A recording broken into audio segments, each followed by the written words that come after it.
So don't tell me about low levels of unemployment. You are counting the wrong things. You're not counting dignity of people. You're counting exploited people.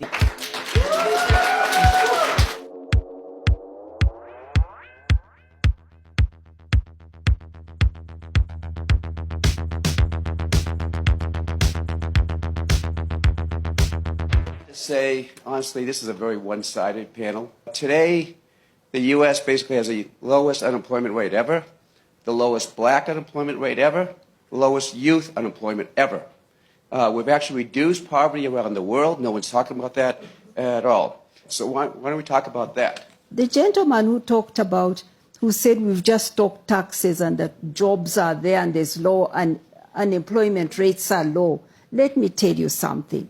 We're talking about jobs, but the quality of those jobs. I can tell you about a company. I took a taxi in Nairobi recently. I was charged less than $2 for a taxi ride. Where in the world do you go in a taxi for less than $2? I asked the taxi driver. He was from one of these companies, I won't mention which.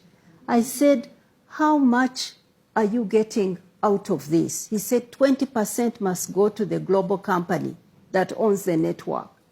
So I said, then what about the rest? He said, the rest I have to share with the owner of the taxi out of $2. I asked him where he rents his home, where he lives. He said they rent a room, 3 taxi drivers. They sleep in turns, 6 hours, 5 hours, because none of them can afford to rent a room. That's the job. Those are the jobs we are being told about, that globalization is bringing jobs. The quality of the jobs matter. It matters. 3.4 billion people who earn $5.5 a day are on the verge, are just a medical bill away from sinking into poverty. They don't have health care. They are just a crop failure away from sinking back into poverty. They have no crop insurance. So don't tell me about low levels of unemployment. You are counting the wrong things. You're not counting dignity of people. You're counting exploited people.